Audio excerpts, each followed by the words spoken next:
How is Fiona linked to Rob Cameron and the current events of Outlander? Let's talk about it. As always, this will have spoilers for the books and the show, so if you were looking to avoid those, please do keep on scrolling. So I've received a few questions about how Fiona is going to be involved in likely next episode and the Rob Cameron of it all.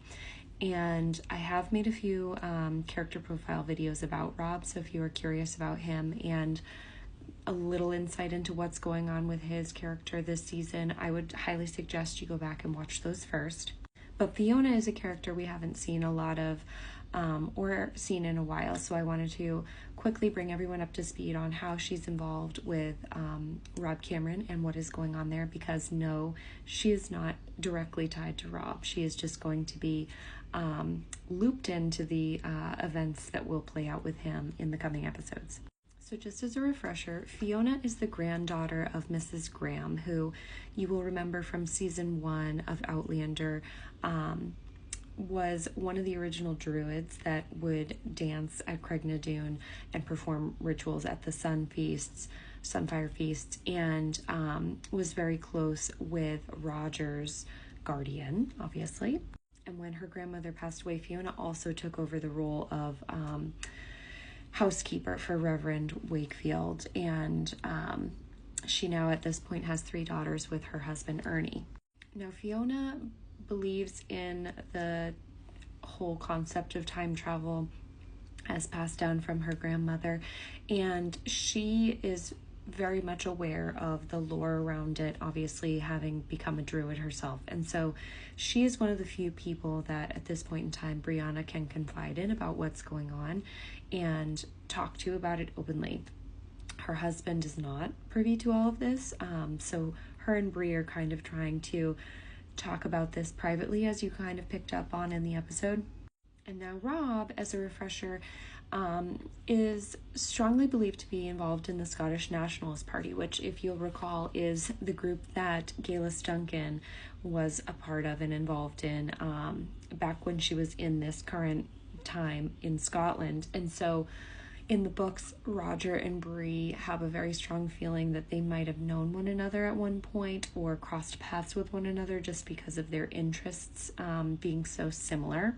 And again, a refresher, the reason why he kidnapped Jemmy in the first place is because he has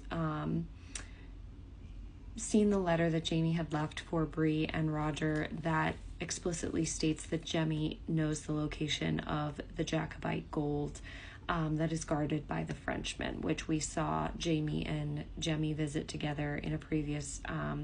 season as well. So Rob is trying to get that information out of Jemmy so that he can travel to America and find the gold for himself.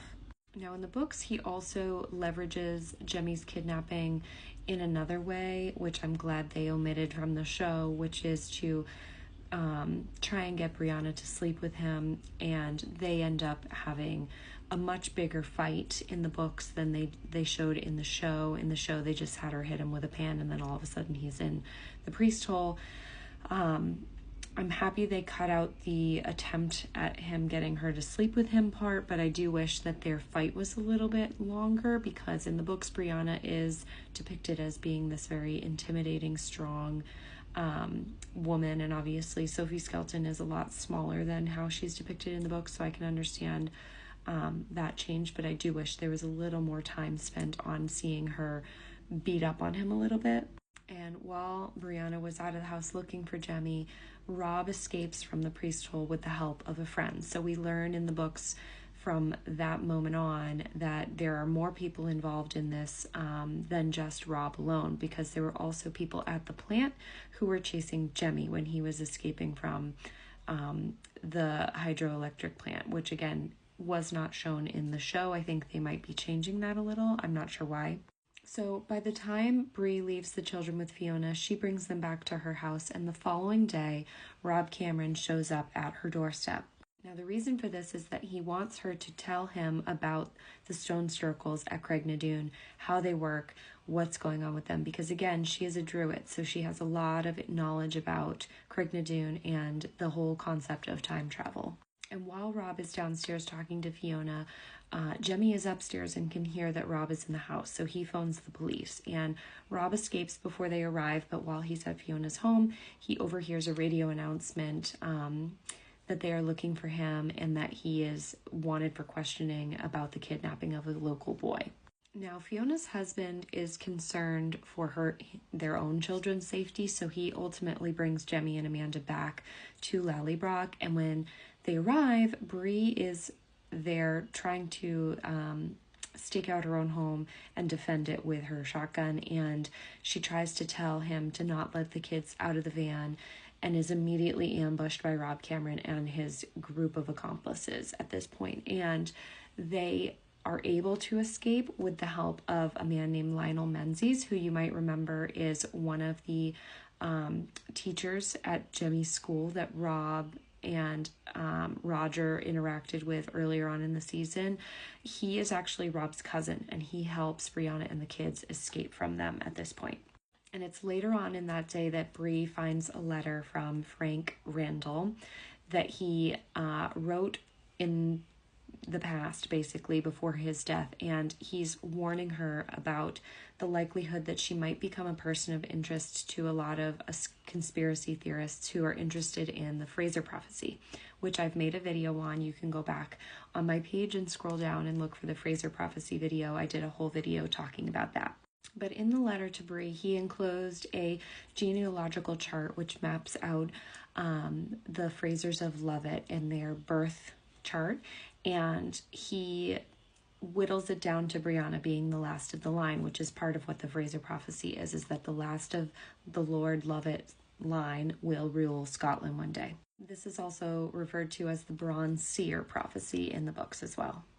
In that letter, he also tells her to be wary of certain people. He refers to the service and to not disclose or confide anything about her time travel abilities to people who might be part of the service, and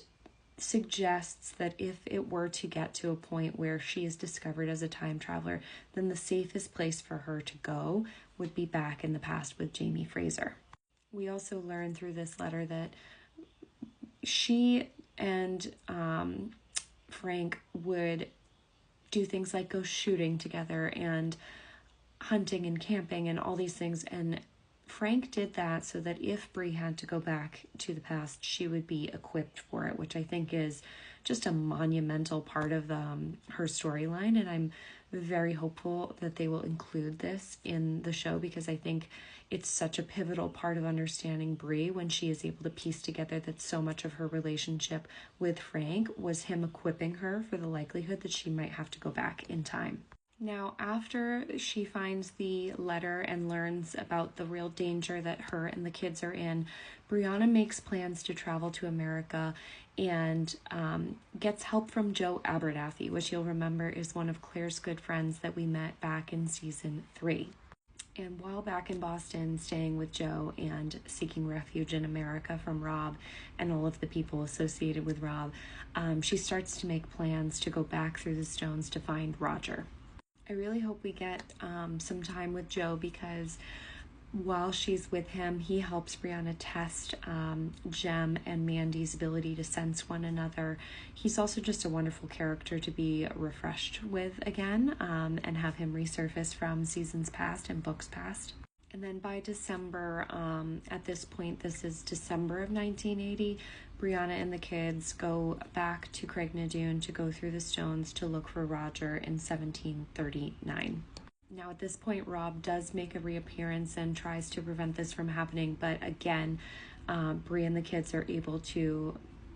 go through the stones with the help of Lionel Menzies. Lionel is actually the one that gives them their gemstones to pass through the stones successfully and warns them that Rob is close behind them trying to prevent them from going through. Now for those who want to make sure they have a happy bit of information at the end, Roger does meet them once they travel back to 1739 outside of Lallybroch, and their family is reunited once again in 1739 Scotland.